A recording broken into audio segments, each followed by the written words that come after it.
right, good afternoon, fellow BrickKicker world. Andrew Fox here with the one and only Rob Klaus, and we are standing outside of my own personal home as I'm getting ready to sell it. And this was an appropriate time to talk about seller's inspections, and we've had these conversations in the office before. And what do you think about them, Rob? Yeah, it's funny. Last 30 years, we get one or two of these a year. Yeah. A seller would approach us. We're about to put the house on the market. Now we're getting one or two or three of these a month. Yeah. They've really become very popular for a lot of reasons, and I think we'll touch on those as we go through today. Sure. Yeah, the seller's inspections. I mean, we've heard both sides of the story. We've heard that they could be great. They have a lot of tremendous value. Find things that could save costly repairs and time later on. But then on the flip side, we hear, well, then you got to disclose, or then you're opening up a can of worms. And we're not here to kill the deals. We're not here to make anyone upset at us. We're here to help provide education. You got to think of how many homeowners have lived in their home 10 plus years, and do they really know what's been going on? I've lived in my home for 2 years now. Just found a mouse in the basement last night, and this is a brand new house. So, seller's inspections, there's good and bad to everything we do in life. Sure. It's interesting. So if we were doing the traditional inspection for the buyer, and they're going to come in and buy this home, that at the end of the day, we're going to produce a report and we're going to have everything we found. Yeah. Let's say we find 5 things. Now, typically that buyer isn't going to trust the homeowner to fix those 5 things. So through the form of whatever negotiation process happens wherever this is, whether it's an attorney writing the letter, whether it's a real estate agent writing the letter, whatever letter is produced, they're going to say, and we want a professional to fix those 5 things. Yeah. So let's pretend it's a simple GFCI outlet. Simple GFCI outlet at the home store is a $15 device. Yeah. Some homeowners are very competent and can safely replace that. Some can't. Some have a family member that could. Yeah. But if it's in the traditional setting of the purchase inspection, the buyer is going to want it done by a licensed electrician, proper person. So that $15 GFCI all of a sudden is going to cost them $150. Yeah. So if we come in, just picking the GFCI for instance, and we come in and do an inspection for the seller, we can put some things in perspective. Yeah. And if we do it ahead of the traditional inspection, just think how much money they can save by those little things. An They can do electrician could be $100 to $150 an hour for a licensed electrician. Not that we're condoning Uncle Pete or Cousin Bob to do the work, but again, here's the notion of you get it taken care of, and if it's done during the inspection, and we come in for the buyer, and it's testing right and looks safe, now we don't have to spend a fortune on an electrician to come out, which they're backlogged right now because it's so busy. Now you're slowing up your transactions. So yeah, there's a lot of value into just having an idea, because there's plenty of people that can go to YouTube and learn how to do something, or maybe they are licensed and they want to spend the money to have it done themselves. Either way, they speed up the process.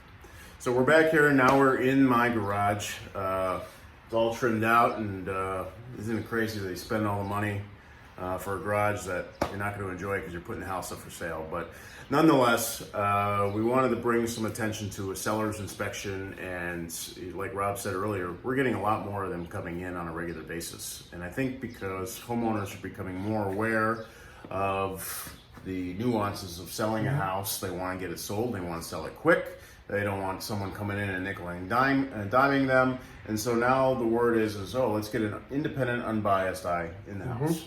I have a very good realtor friend who happens to give us quite a bit of business, and he goes to all of his listings and says, here's what we're going to do. Before I come in and do my market analysis and come up with a price, let's bring in the BrickKicker and let them walk through the home and let them tell us what's going on.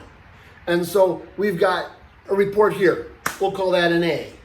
And then we've got the market analysis that he does, and we'll call that B. And so if you take B and subtract A, you get C. And if you get C, you get a home that, as Andrew, you said it perfectly about the negotiation process. This particular realtor hates the idea of double negotiations, where we come in and I'm going to buy this home, and I'm going to buy this home for exactly X. Pick a number. It might be exactly what they're asking. Going, I'm going to bring that inspector because he's really good. I'm going to tear this place apart. You betcha. And we're going to come up, and instead of buying it for X, which that seller's, in your case, selling this home, is going to say, man, I am so happy. I got what I asked for. Now I can go buy a home. Now next thing you know, they go, and I want $10,000 off of it. or they just beat you up for 10 grand. But they really wanted 20. Yeah.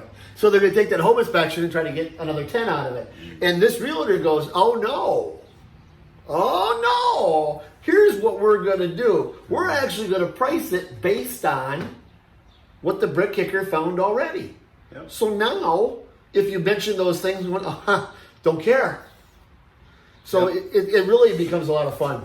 Yeah, and in one sense, we've also been told, well, aren't you afraid that if you do a seller's inspection, that another inspector is going to come in there and find something that you didn't find? And you know what? As an organization that's been around for 30 plus years, and with the skill set of our entire staff, we're pretty darn confident that we're going to go in there and we're going to perform and exceed the national standards of a home inspection. But you're absolutely right. There are things that, unfortunately, in the 2.5 to 3 hours that we're on site, we just cannot find. But our goal is to come in and consult as a seller the big things that could come up. We're going to go in your attic. You probably haven't been in your attic for some time. We're going to crawl in your crawl space, which you probably haven't been down to. We're going to look at finer label plates of your mechanicals and see what could be coming. So these are some things that, yes, we'll find, and there's always going to be that one thing that someone's going to pick apart. But you as a seller, or as a seller's agent representing a seller, you have to sit and say, okay, we've covered 95% of the ground, and if there's 5% that come in after the fact, we'll have a little buffer there. My other favorite, my absolute favorite, I love doing seller's inspections. I get a kick out of it. I love walking around with the sellers. They've been in their home for 5 years, 10 years, 35 years, and I just love having fun with them. But I tell them right when I'm setting the stage, you as a seller own the 2 greatest words in the English language. So what? Yep. And so as an inspector, I carry 0 jurisdictional power. I can't walk on water. I tried. I am not somebody that can walk on water. I have found the pebbles. I know where You wouldn't be talking with us right now no, if you could do that. No, I don't have a crystal ball. I can't do those things. I carry no authority. We are contractors. At the end of the day, it says BrickKicker Inspection Services. We're contractors. We're only as good as our ears, our eyes, and our observational techniques. And so the next home inspector that goes through there might think that they can walk on water, might think that they have jurisdictional power, might think all those things. I'll give you a great example. We might have an outlet without a cover. Holy cow. I think I have 1 and 2. Yeah, holy cow. We have an outlet without a cover. That's about 10 cents, 15 cents, 30 cents, depends on what we got to buy. But we might get inspectors that start freaking out. As a seller, you still can say, so what? Yeah. It's all about negotiation. It's who do you want to sell, how much do you want to sell it for, and what do you want to sell it for. But if you already know where the bullets are going to come from, it's easy to dodge them. Yeah. And so if we tell you during the seller's inspection, you've got some outlet covers missing, then very easily you can replace them or not replace them. Your choice. Yeah, I mean, you got to look at the bigger scale and say, okay, if I was buying this house, I'd want what? I'd want it to be safe for my family, and that's the first and most important part is safety. And then, yes, I want it to be comfortable, or at least have useful luxuries that most homes come with in today's day. You don't want to be surprised. Exactly. We all know as practical, intelligent people, well, intelligent with air quotes, Mr. Murphy is going to come beating on your door. He comes in the middle of the night like a goblin, and he knocks on the door, and he likes to break furnaces when they're really cold outside in the middle of the night. Yep. He loves water heaters to leak when you go on vacation. He loves to break things, and it's going to happen. But wouldn't you, as a seller, want to know where the Mr. Murphys are before you sell the home, so that A, you can get the most dollar value you can, or sell it faster than the typical market or your neighbors are selling their house? Yeah. And the easiest way to do that is to be intelligent. And that's what I think seller's inspections are really there for. And I had a great conversation with a real estate attorney earlier today on the AM 560 radio show, and he was talking about disclosures. And the comment came up was, well, how many people really know what they're disclosing? And so you're going to put out there that, yes, I know that there's no lead-based paint, or I have no known issue of radon gas in my home, but how do you really know? And so you can get an inspection service, come in, do a seller's inspection, and at least highlight some of those things, because then look, what do you think that's going to do to the buyer? They're going to say, okay, these sellers aren't afraid to disclose anything, right. Or they're taking an effort to be honest with us. If something was missed, at least they're making an attempt to be honest. And like we said earlier, we're not going to find absolutely everything in a house, but again, our goal with a seller's inspection, and I too love them, because they've been there. You get to see the history of the house and the memories that they've created, and you get to kind of see where they're going next. And then you could have a nice detailed report together. You can leave that out for the buyer. A lot of them do. So there's a couple different things. That's a great point. A lot of clients will do one or two things with the report. One is its color. It's really neat. It's really tidy. It's really organized. They'll leave it right on the counter next to the listing sheets that the realtor prepares, and leave it right there as a very proud moment, warts and all. Yep. Or they'll go through. We produce summaries. They'll go through the summary and line out those things they fixed. Others will just stick it in the drawer and act like an ostrich, it never happened, just to be ready for the conversation that happens. When they turn to somebody and go, yep, let's see if they mention, because again, at the end of the day, we might go through on a seller's inspection and say, holy cow, you've got a monster crack in the basement. Yeah. And you don't fix it. And the buyers will come in and do an inspection, and they say, holy cow, there's a monster crack in the basement. But you don't know if the sellers just don't care about monster cracks. It might not be urgent to them, but it certainly might be urgent to you. Yeah. And so again, that's, to the example of the outlet cover, to one person, that might be the end of the world. But to the common person, probably not. Yeah. Everybody's different. I've had clients that absolutely break into fits of spastic convulsion over a small cracked window glass. Yeah. Because they were brought up in a way that cracked window glass is a horrible thing. Dangerous. Yeah. But then you get to the next person, I run with scissors and point it out. Yeah, and I don't care. But it's all expectational. But at the end of the day, I think we're going to see more and more. We've seen exponentially in our business sellers inspections becoming more and more vogue. I think going into the next decade, I almost think that at some point we might hit 50-50. Yeah.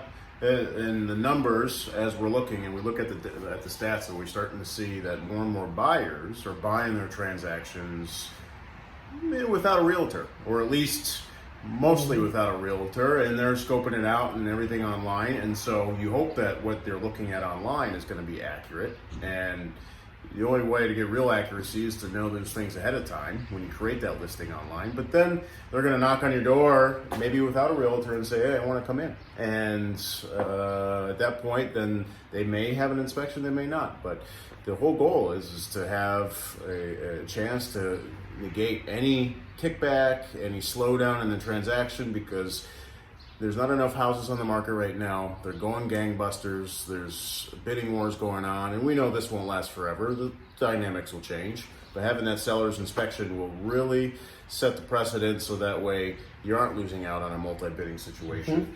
And this podcast is in no means discounting the real estate professional. by no means whatsoever. And we're getting, like Rob said earlier, we're getting more and more realtors that they won't even take a listing until they have the inspection done, or they will pay for the inspection as a part of getting the listing. They'll have the inspection done, and they'll say, just tell me the truth. Tell me everything you find, and then we'll negotiate and take it apart from there. So we're here for you on these sellers inspections, and they're a lot of fun. We've got a staff that's licensed, bonded, and insured. These sellers inspections fall under the same scope and standards, essentially, in terms of the output or the effort that we put into it. You're going to get a nice detailed report. You're going to get qualified, trained personnel, and the turnaround time is going to be the same. So whether it's a buy side or the sell side, sellers inspections, like Rob said, probably the next decade, we're going to see 50-50 change. I think so. I think I think we're getting the negotiation power. I think sellers are trying to get it back to even playing field. Yeah. Where so the consumer that's buying the home doesn't have all the leverage. I think in the world, I think win-win should be okay. Yeah. No, you're not going to walk into a perfect house, and if you're expecting that, then you should build the house. And I can tell you, after building a house, it's still not perfect. As I had a mouse in my house last night, and there's just little quirky things. So, again, this is just to bring attention to the fact that sellers inspections are really starting to become something of great value, and we'd hate to slow down your transaction without having one done. So, if you're watching this and you're a seller or a consumer, call your BrickKicker. We'd be happy to walk you through how we help you. Yeah, and our BrickKicker franchises, who are independently and owned across the country, same stance on sellers inspections. They're doing a mix of them, and they say the same tune that we do, and we at the corporate office encourage that because it's not just a local change, it's a national real estate change. Yeah, there's large movements in our industry shifting the dynamic to this that I think the consumers will see over the next decade. But yeah, I think sellers inspections are the way to go. Well, we got to figure out what really goes on during a seller's inspection. So bear with us 1 second, and we'll be right back with those tips. Oh man, it was getting hot out there, nice and humid, but feels great inside. And we wanted just to kind of highlight a little bit of really what goes into a seller's inspection, and the perfect setting to do that is the kitchen, where it's jam-packed full of appliances and all sorts of things to touch. But Rob, are you going to sit there and tell me if my dishwasher's working? No. When you think about it, you're a seller. You live in the home. You're using this stuff. Yeah. This stuff is usually spelled with an S and ends with a T. You're using this stuff every day, so you know if it works or doesn't work or what's going on. With a seller's inspection, we're more going above that. We'd walk in and go, hey, is there anything going on with your appliances I need to know about? But imagine going in a great nitpick for an inspector is we'd open up the cabinet and we'd look at the fastener that holds that cabinet to the wall. It has to be a specific cabinet screw, not a drywall screw, not a nail. Yeah, it's a specific fastener, and that's one of the more popular things that we find wrong in a home. That is a $15 fix to a seller. Small box of screws that are rated for cabinetry versus a few $100s to bring in a cabinet company to fix it. Another, I have a realtor friend. We've been working together for 30 years, and we walk into a house. And we each take $1 out of our wallets. And if I fold it once, that means a 1. I fold it twice, that means a 2. If I fold it 3 times, that means a 3. And we're betting on how many loose toilets we're going to find in the floor.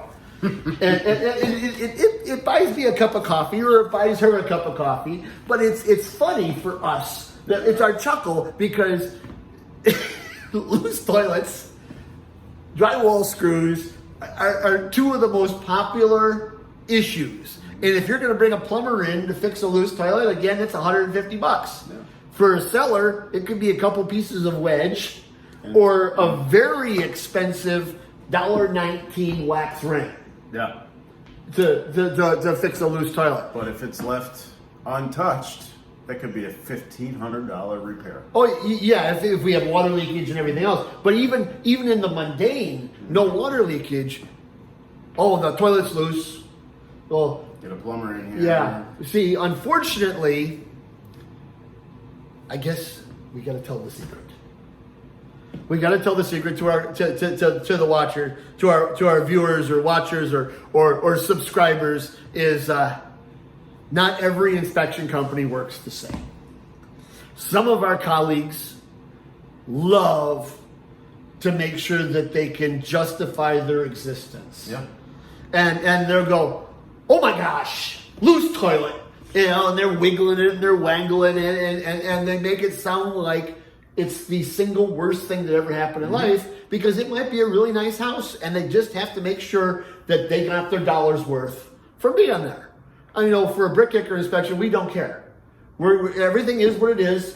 We usually preface to our clients, I didn't come here yesterday to break something. So I'm hoping to not find anything wrong with your house. I hope this is going to be great. But if we do, we'll talk about it. Boom. A loose toilet does not have to be the national debt or the worst thing. And that's what a lot of our colleagues will do. And if they make a big deal about it, then what do you think the sellers are going to do down the line? Yep.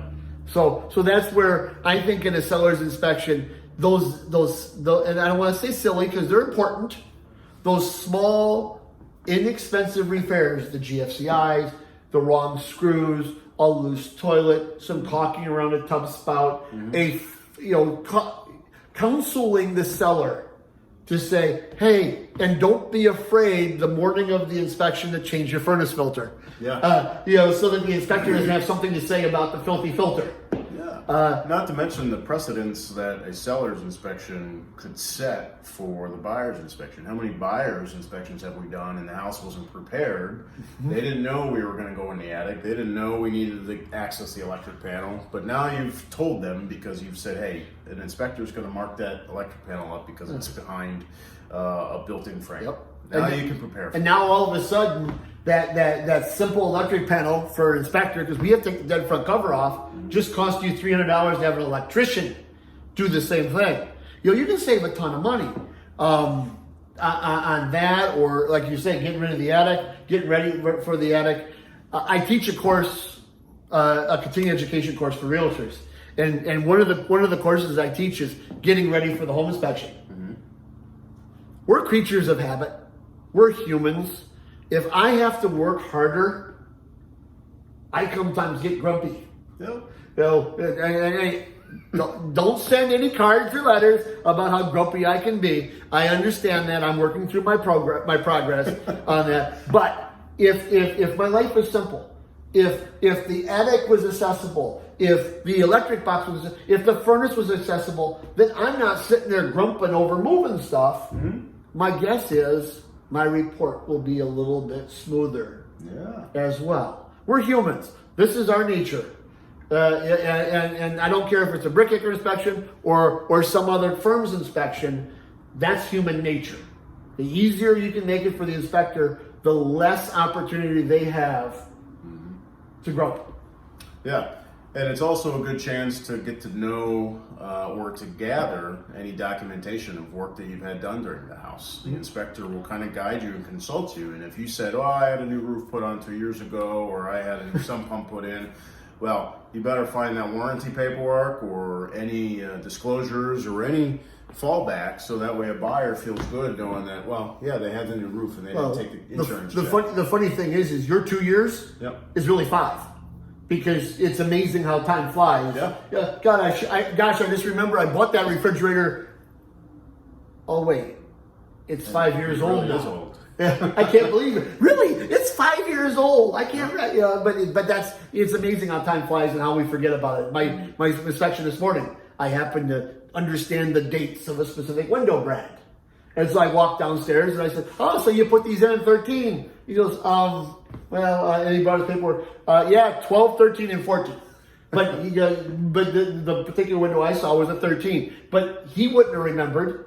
Yeah. But luckily he had all that data. So yeah, you're absolutely right. That is. And some of those things come with transferable warranties, and by no mistake, due to the pressure of selling your house and moving and all that, human instinct, they forget. And it's not that they intentionally try to forget to turn those things over, but you would hate to be stuck moving into a house and not realize that, oh, there was a warranty that forgot to get transferred. And once the house is changed over, it's SOL. Yep. So all good things from a seller's inspection. The BrickKicker has been doing this for 30 plus years, and we're not only advocating for ourselves, but for an industry as a whole, because we sense the industry is changing, and we want to be the leaders in the pack to develop a standard, to develop the resource and knowledge for homeowners, whether you're buying or selling, to understand your home in general. Because that's the biggest challenge that we find, or the biggest frustration in these transactions, is that people are frustrated because something was found and now they got to jump through hoops to get it fixed or to get someone else involved, and that's no fun for anybody. So whether it's the BrickKicker or any other inspection firm out there, seller's inspections, again, we've said it before, they're pretty valuable. They absolutely are. And remember, if you like this video, hit the subscribe button that's located somewhere over here, or it could be up there, it could be over there. Our editing guy is downstairs actually right now, so he'll tell us where to point next time. But nonetheless, subscribe, enjoy, and Rob and I will be back next week. We continue to bring quality content. We're enhancing the delivery of the content, and we want to hear from you what you want to hear. Take care.